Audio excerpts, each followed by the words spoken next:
જય દ્વારકાધીશ મિત્રો, તો આજે એક રિયલ સ્ટોરી આવી છે એક બેનને આપણે થોડાક સમજાવી અને એ બેને જે ભૂલ કરી છે એ તમે ન કરતા. પ્લીઝ દિલથી કહું છું ગર્લ્સ, જરૂરથી આ વિડીયો જોજો, કેમ કે તમારા લાયક વિડીયો છે અને તમારી એક બેનનો જ વિડીયો છે, એક સ્ત્રીનો જ વિડીયો છે. તો આગળ વધીએ. હેલો, ગુડ આફ્ટરનૂન ભાઈ. મારે છે ને મારા ફઈના છોકરા સાથે 5 વર્ષથી અમે રિલેશનમાં હતા અને એને છે ને મારા મમ્મીને કે કોઈને, અમે બધાને ઘરે ખબર જ હતી, મારા કોઈને હતા નહીં એટલે.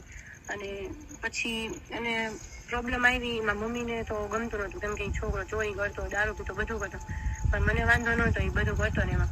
અને પછી એને 5 વર્ષ માટે સહન કર્યું મારા મમ્મીનું, કેમ કે કેસ કબાડાને કેટલું થયું. અને પછી એને ગામમાં એક છોકરી આવે છે ને લવમાં એ આવ્યો બીજી છોકરી આવે. પછી મેં તો એનો એક ભૂલ જાતી કરી, બીજી વખત ભૂલ જાતી કરી.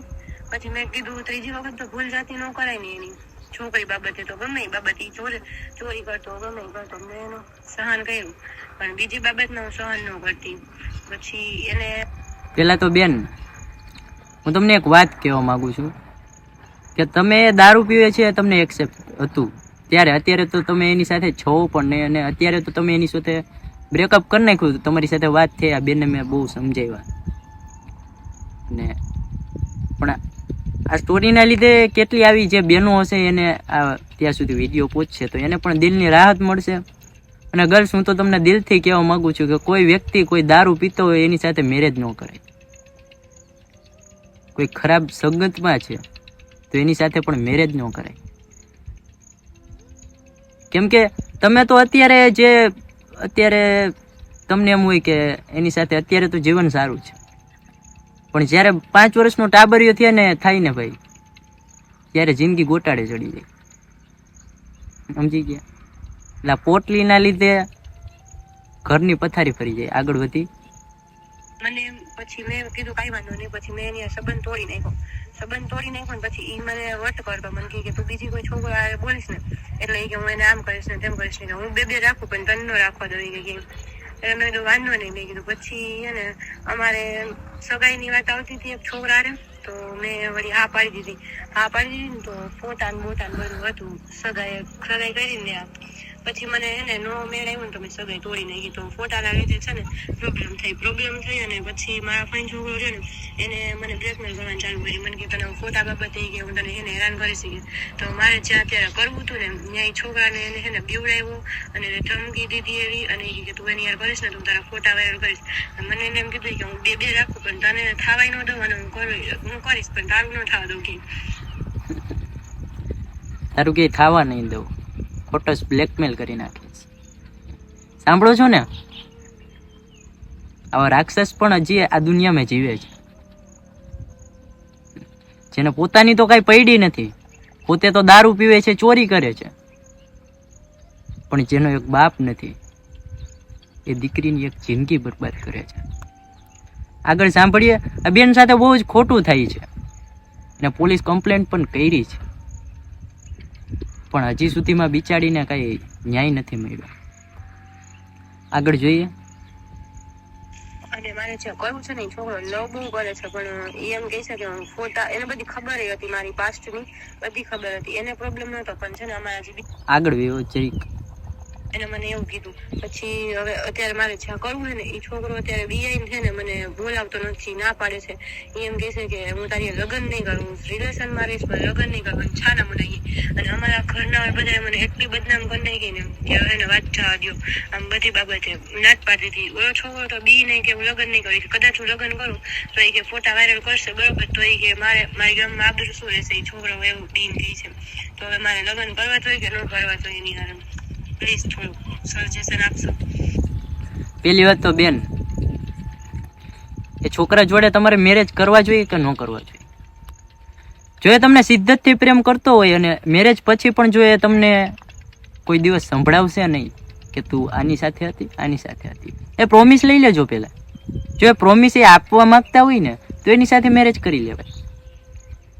બાકી જો એ સંભળાવવા જ માંગતા હોય, આખી જિંદગી તમને સંભળાવશે કે તારા ફોટો સોની પાસે હતા, આખી જિંદગી તમારે સાંભળવાનું રહેશે. જો એવો વ્યક્તિ હશે તો જિંદગીમાં જે પણ કરો એક બાપ વગરની દીકરા છો તમે, દીકરી છો, જે પણ કરો એ વિચારીને કરજો. અને મેન વાત રહી ફોટાની, ગર્લ્સ કોઈને ફોટોસ તો શેર જ ન કરાય. ગમે એવો પ્રેમ હોય ને, ચેકા કેમ ન મારી નાખે, ગરું કાપી નાખે ને તો આપણે પર્સનલ ફોટા હોય ને એ કોઈને શેર જ ન કરાય. સમજો છો મારી આખી વાત? બાકી પછી આવા ધંધે લાગી જાય આપણે. આ દુનિયામાં આવા રાક્ષસ હજી પણ જીવે છે. આગળ વધી સગાવાલા છે ને એને પ્રોબ્લેમ આવ્યો અને એના લીધે છે ને ઈ મને ના જ પાડે છે કે હું લગ્ન નહીં કરું અને હું તારે કરવા હોય ને તો કરી લેજે. મારા ફાઈન છોકરાને લીધે ફોટા માટે બ્લેકમેલ કરે છે. એનું શું થાય છે? મારે છે મને તો એ થાય છે કે સગા ફઈનો છોકરો, સગા ફઈનો છોકરો ઓલું કહેવાય છે ને કે ભાઈ સગા સગાને જ મારે.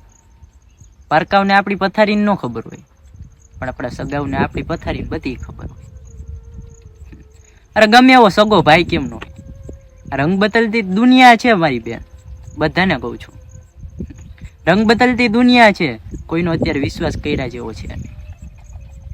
અત્યારે જિંદગીભર સુધીના વાયદા હર કોઈ કરે છે પણ નિભાવતું કોઈ નથી.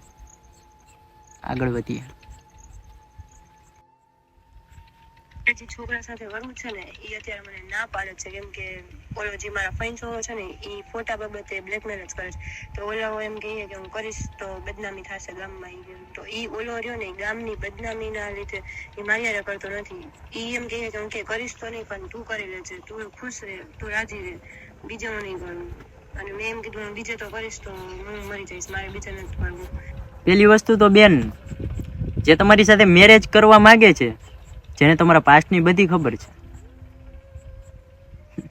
હવે મગજથી વિચારજો કે જેને તમારા પાસ્ટની ખબર હોય એ તમારી સાથે મેરેજ કરે ન કરે. એટલે એનું પાણી માપી લેજો તમે, એ ખરેખર તમારી સાથે મેરેજ કરવા માંગે છે કે પછી આ ફોટોસના ને એના બધા બહાના બતાવે છે. હવે એક તમારી જેની સાથે સગાઈ થઈ હતી એ તો ફોટોસ હર કોઈને પાડવાના જ છે. મારી સગાઈ થાય તો હું જે સગાઈ થઈ ગઈ હોય એના તો આ બે માણાના ફોટા પાડવાના જ હોય. તો પછી એમાં શું ખોટું લગાડવાનું? તો એક એ બહાનું પણ હોઈ શકે છે બેન. એટલે તમે એનું પાણી માપી લેજો, પછી બધું આગળ વિચારજો. બાકી જે દારૂ પીતો હોય એની સાથે મેરેજ નહીં કરવાના. 110% હું 500% નહીં કરવાના. એની સાથે જિંદગી બરબાદ જ છે, આખી જિંદગી. તમારી તો બરબાદ છે પણ આગળનું જે ભવિષ્ય છે તમારું, જે તમારા દીકરા થાય એનું પણ ભવિષ્ય એ જ હશે. એમ કે કરી જ લે તું. બે માંથી એક બીજા વગર રહી નથી શકતા, છતાંય મેરેજ થાય એમ નથી અમારે. ઈ મારા ફઈના છોકરાને લીધે, બીજું કઈ નહીં, ફોટાની લીધે. હવે 5 વર્ષથી રિલેશન હતું તો ફોટાને એવું તો હોય જ, પણ મને થોડી ખબર હતી આવી રીતે બ્લેકમેલ કરશે ફોટા બાબતે. અત્યારે એક તો પાછા મારા પપ્પા નથી, બરોબર, ભાઈ નથી, તો મારે જવું ક્યાં? લગ્ન જ નહીં કરું આખી જિંદગી, તો આખી જિંદગી મારે ક્યાં જવું? સહારો તો કોઈ છે નહીં. ઈ જો લગ્ન કરે ને તો એ એક જ સહારો છે, બીજો કોઈ સહારો નથી. અને ઈ સમજતો નથી. ઈ ગામની બીકને લીધે ના જ પાડે છે, ના જ પાડે છે. ઈ કે નહીં નહીં. ગામની આબરૂ, ગામની ઇજ્જત. પેલી વસ્તુ તો જેને તમારાથી સાચી મોહબ્બત હોય એને આબરૂ સાથે કઈ લેવા દેવાનો હોય. જેને મોહબ્બત કરી છે એની આબરૂ તો જવાની જ છે. પછી એ ભલે હોય લાખનો માણા, પણ એની આબરૂ તો જવાની છે. એટલે બેન, કોઈ તમને લાલા ચગરાવતું હોય કે હું તારી સાથે મેરેજ કરીશ તો એનું પાણી માપી લેજો. અને બીજા નંબરની વાત એ કે ગર્લ્સ કોઈ ઉપર ભરોસો ના કરતા, અને બોયસ તમે તો જરાય પણ નહીં. તો મળીએ, આવીને આવી સ્ટોરી તમારા સુધી હું લેતો આવીશ. જય દ્વારકાધીશ, હર હર મહાદેવ. બધાને સ્ટોરી ગમી હોય તો લાઈક, ચેનલને સબસ્ક્રાઈબ કરી દેજો. અને આ વિડીયોને જે આવા લોકો છે જે દિલ તોડાવીને બેઠા છે એના સુધી અમારો વિડીયો પહોંચાડી દેજો, જેથી કરી મને કાંઈ ફરક નથી. મને ખબર જ છે ભાઈ મારા વિડીયોમાં વ્યૂ આવવાના જ નથી. 110% હું તમને કહું છું મારા વિડીયોમાં વ્યૂ નહીં આવે. પણ હું કોના માટે કરું છું? તમારા માટે. કેમ કે એ પરિસ્થિતિથી હું હારેલું છું. 1 વર્ષ પહેલાં પણ હું અત્યારે તમને સમજાવું છું એ મારી સાથે પણ થયું જ છે. એટલે એવું કોઈ દી કોઈ વિચારવાનું નહીં. હર હર મહાદેવ, જય દ્વારકાધીશ.